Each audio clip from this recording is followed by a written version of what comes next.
Welcome to the Wellness Lab Digest, where we help you to absorb powerful, life-changing insights from top wellness experts with our daily bite-sized wellness podcast summaries. Each episode is packed with distilled, powerful takeaways to boost your health and well-being.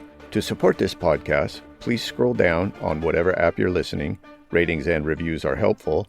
Even better, just send the show to a friend. Check out our sponsors at the bottom of the page, or simply click the Support the Show link below the episode description.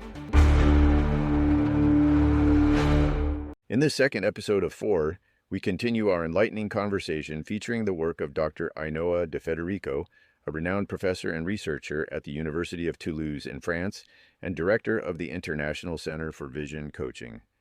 Building upon our previous discussion, Dr. de Federico delves deeper into the principles of natural vision improvement, offering actionable insights and techniques to enhance your eyesight without the need for glasses or surgery.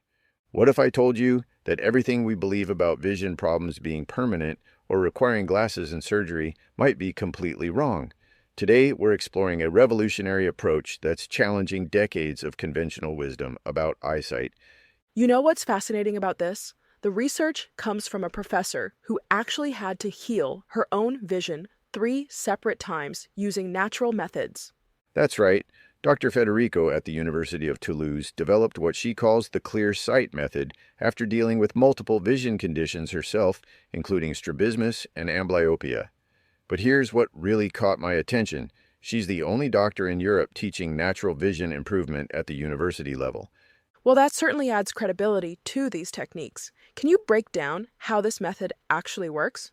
So the approach operates on 6 different levels: physical, nutritional, emotional, mental, energetic, and habits.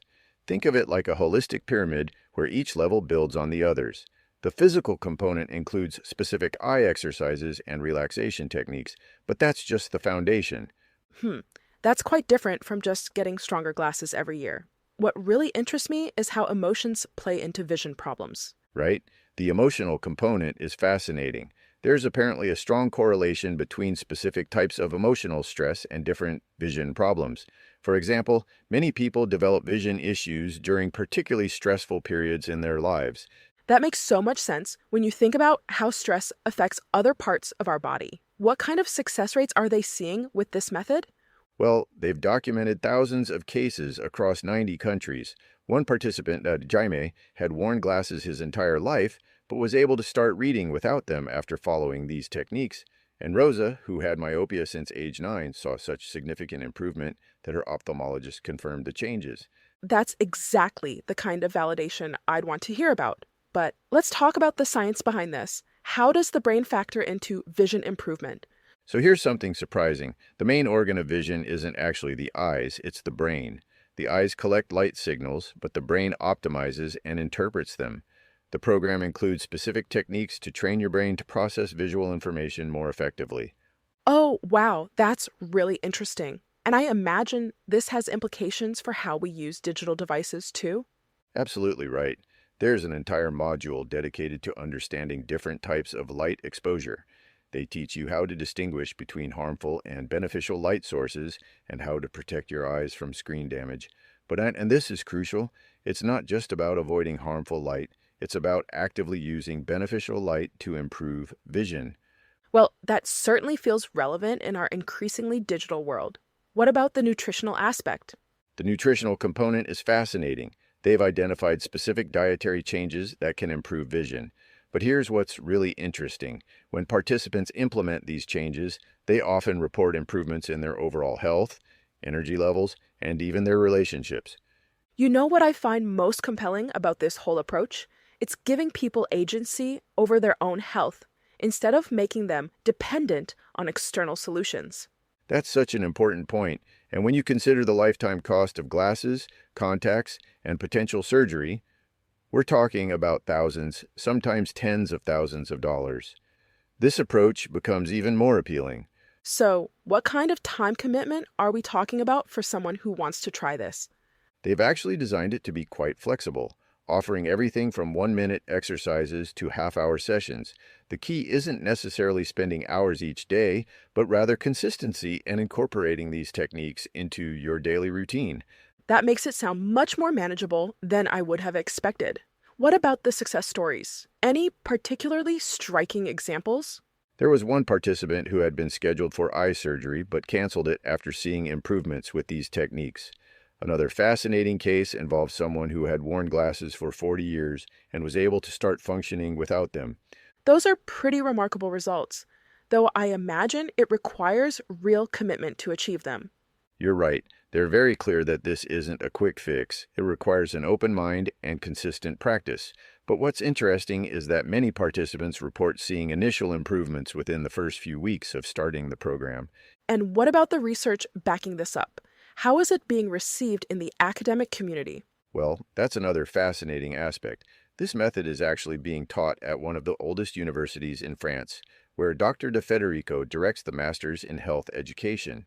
They're conducting ongoing research and continuously refining the techniques based on results. That's quite a departure from traditional vision care approaches. Do you think this could represent a broader shift in how we think about vision health? It certainly seems to be part of a larger trend toward more holistic health approaches. Just as we've seen with other aspects of healthcare, we're starting to understand that many conditions we once thought were permanent might actually be more flexible than we realized.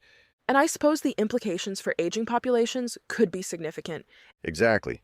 Imagine the impact on quality of life if people could maintain better vision naturally as they age.